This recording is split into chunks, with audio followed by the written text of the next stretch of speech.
trần đi dầm nó chúa ta sân hay có chưa gì có rằng gì giờ chúa nhiều đi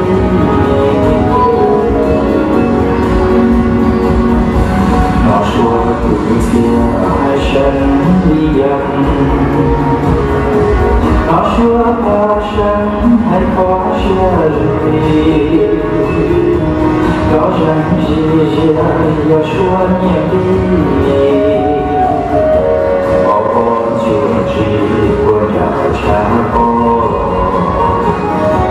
Jangan mencari dia, oh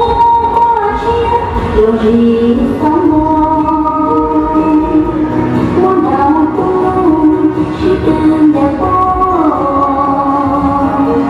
namun jauh-jauh 我想要中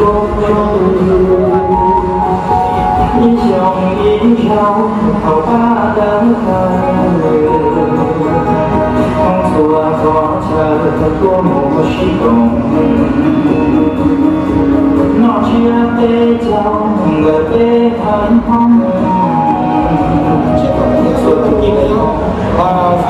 kể ra là qua đôi dạng là tiền mấy con khách bài ít ba kia mấy chỗ khách này là mấy mua cho để con chúa mà mấy thầy qua lớp thầy cả học phòng cái kia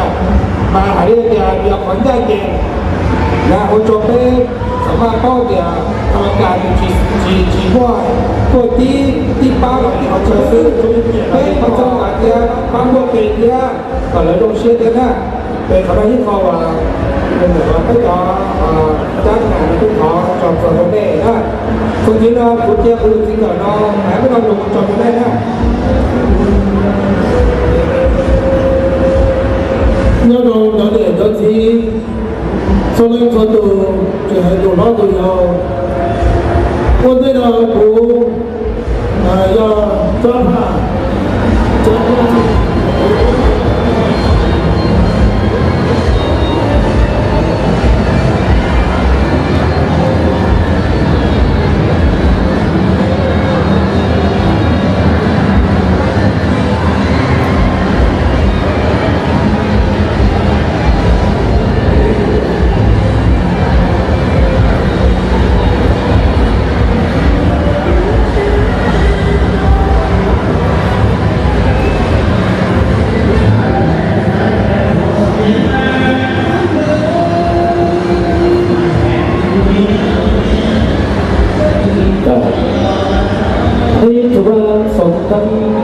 Hãy subscribe cho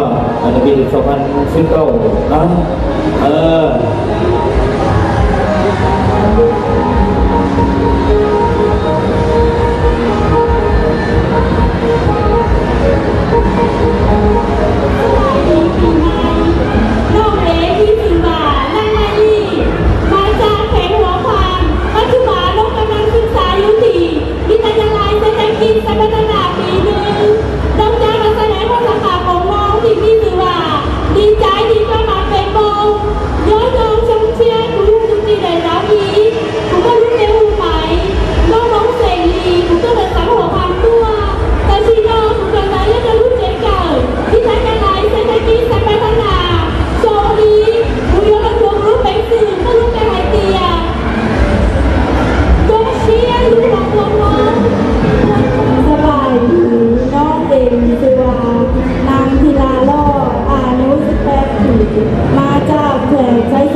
น้องเอ๋มิสดานางปัญญาลีน้องยายมิสโกสีมาจากแขวงหัวคำน้องชมหนูเป็นคนตั้งเงื่อนไปได้น้องเสรีเป็นเพื่อนในรถสำหรับพันก้าหนูว่าหนูจะเป็นอยากให้ลูกหนูก็ได้เป็นเตียชมเชียร์เราผู้ใหญ่โอ้เจ้าขอบใจ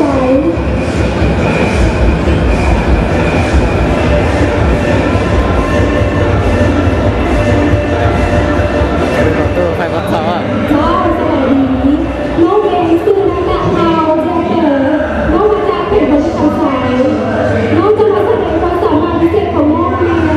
นี่คือว่าโบราณงานแต่งโดงนี่เป็นเอกลักษณ์เป็นที่ของประเพณีของความมอกมาเป็นสมัยรุ่นยาวนานย้อนทรงของลูกเพลงตัวตาคอเก่าที่ว่าลูกทุ่งแต่ว่าทรงรู้ตัวแต่ละสิ่งบริษัทสายตัว 我要让我不认识，我要买下床，我被蒙，要被蒙自己，我一直抱着要我借了都看到的，小朋友其中了，他们小路顶的主家，我照抱在。สบายดีน้องเอกที่ชื่อว่าขอเดินเล่าสักทีน้องมีอายุ18 ปีแจ้งเกิดแสนสมบูรณ์วันนี้น้องจะมาแสดงความสามารถที่มีชื่อว่าคนพ่อผู้สูงชีวิตและความ ต้องแบบจะสมมติได้เป็นเขาอ่ะเจ๊เขาจะต้องหัวพันเนี้ยสัตว์เหนือหัวพันเนี้ยจะสมบูรณ์ที่หลวงสังอ่ะยังไม่สมใจอ่ะไม่ได้ทำใจด้วยล่ะไม่ได้ทำใจไม่เลยหัวพันเตาหัวพันเนี้ยใส่สมบูรณ์จงจะสมบูรณ์หมดเป็นแล้ว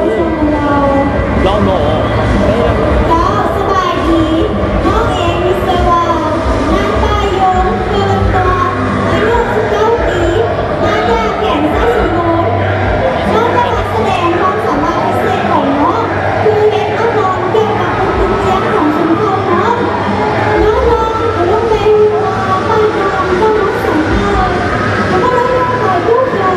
ก็ในเรื่องของไส้สมบูรณ์พอน้องมีอะไรอยากรู้จักสื่อซีรีส์ 我也อยากให้คนหนูเป็นคนเชียร์ในภูจะไม่เสียดายสายตาว่าเจ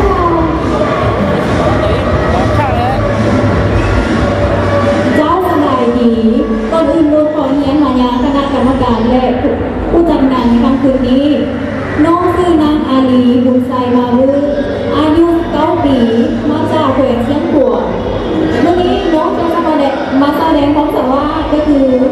บทกลอนประกอบวรรณกรที่มีชื่อว่าก้อนเป็นม้าของเพนโมย้อนลองหรือลูกเอมูอาลีแล้วได้เอาอุทโธใช้เชียร์จอไปอีจงใช้เชือกเก็นยานยางลูกเตาอีจงจะนอนจะอัวให้เตาตั้งจ่าเป็นลูกกองหอใช้เงินยศเราจะลูกใช้ไม่จงชนอนnếu con của lừa lo tuổi thơ cũng có kế hoạch bóng xử rồi nhớ nhà phải giờ hai kia nhau mình đi trà với thếนี้ngồi với đã ăn mongว่าเจ้าขอบใจน้องเอกมีชื่อว่านางจันทร์ว่านอายุ17 ปีมาจากนครหลวงเวียงจันทร์ที่นี่จะมาแสดงความสามารถพิเศษจะเป็นละครที่มีชื่อว่าบนกินเจียของขอบสุนทรภู่ขอให้ทุกท่านติดตามและชมได้น้องชมหรือเป็นผู้จัดงานก็ได้ร่วมกับชาวโลกชมเย็นวันที่แสงกอดเต็มเป็นการทั่ว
有了外部季节，thế là mình xuống tới rồi qua đây là cái chỗ mình chia đôi ra khỏi cái đầu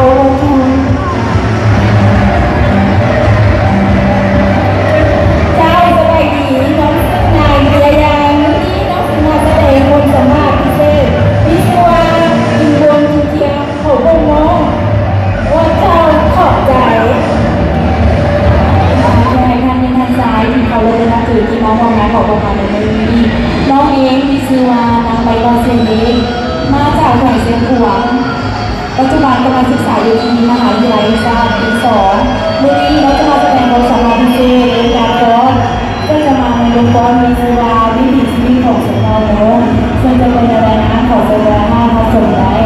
น้องชมวันได้นอนขอเชื่อเราจงไหนที่กรมที่จงกำลังการเพื่อเป็นอย่างสิ่งที่บริษัทเชิญใจวันนี้เลยครับผมเป็นก็เป็นชื่อคือมานอถูกต้องเป็นวาไปว่าเซียงเองตัวไหนภาษาเสียงของตัวตาชินอหรือว่าต่อกันหลังและเจ้ามหาวิทยาลัยศาสตร์โจอตัวนอหรือเวลาหลวงรูปหนังสือซีดีนอวอยังอยากวงว่ารุ่นในไอเดียเป็นน้องในแก๊งคือเจอได้จากเราทำวันนี้ใช้เราบ้านผู้ชายวิทยาใจจ้าสบายดีน้องเอกมีชื่อว่าลูกเสือดาวทรงอายุ20 ปีมาจากแข่งเสียงขวาง ไปเลยศึกษาไปรู้เลยครับผู้ชองเห็นจะเอา ลูกเอกรู้เสือดาวทรงนึกยังว่านางเก่าชงย้อนสังเสียงขวางตัวคุยว่าหัวเจ้าหรือเป็นสื่อหรือเป็นสื่อมียองอีกสบายดีปีใหม่ปี2019วันนี้น้องคนเรียนคณะกรรมการหรือว่าคณะกรรมการที่2ในงานประกวดนี้น้องเองมีเสื้อนางไม่สู้หัวอายุ19 ปีมาจากแขวงเชียงขวางผู้เข้าประกวดหมายเลข X4 น้องจะมาแสดงความสามารถพิเศษคือที่มีชื่อว่าสาวกำพร้าตามหาความฝันน้องชมเชียร์ชมว่าเชียร์กับตัวอ้วนที่น้องผู้เธอใช้เชียร์ที่ชมคณะกรรมการไม่ด้วยชมคณะครั้งที่2ในต่อรุ่นงานนอคุณลูกเมย์คุณว่าไม่ชมสันลุกหัวคุณเชเกตกับสันเสียงของตัวคุณยกเราไว้ยังอย่างไทยชุ่มมีอยู่ชุ่มเจ้าเองก็ชัวว่าชุ่มขอขอบใจ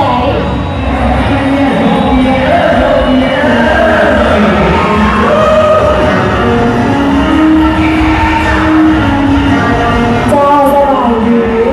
น้องสบายดีปีใหม่ปี2019ก็น้องขอเรียนบรรดาคณะกรรมการ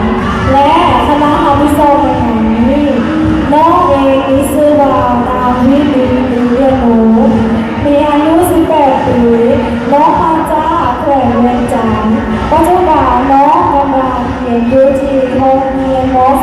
.252เมื่อนี้น้องจะมาแสดงความสามารถของน้องเองกับงานโม้น้องทรงเชียร์ทรงออกเชียร์ต่อยั่ววันได้นอนคือน้องใช้เชียร์ตั้งทอวิจารคณะกรรมการลอยย่อวิจารคณะอาภิโซต่อรุ่นงานนอกูรู้เป็นโคโอลีมีเรียนรู้กูพูดเรื่องย่อเก่าอีโซกูตัวเก่าลูกสาวเรียนจากตัวแต่ชีนอกูกับหนูว่าเก่าลูกเจ๊เก่ารอสอนชิ้นเจ้าอ๋อกูยอมรู้ว่ากูรู้หนังสือยอมหายกูเชี่ยโอ้เช่าขอสิใจอายุ23 ปีมาจากแขวงเชียงขวางวันนี้น้องจะมาแสดงความสามารถในบทกลอนชีวิตของคนเข้ามุกที่ว่าเขาจะอาศัยอยู่ในเขตอุดรแต่เขาก็อยู่ดีมีความสุขย้อนรองวันในรองหรือขอใช้เชียร์เคยจบคณะกรรมการโดยผู้จัดงานเที่ยงในชีวิตที่นั่งจาช่วยช่วยดูคุณลูกเบฮูดานิสำเล่าหรือคนรู้ยุ่งในบทเบจงคุณย่อสายเสียงของตัวรู้น้องคุณเดียวรอหัวคุณลูกเบสี่โอ้ยหัว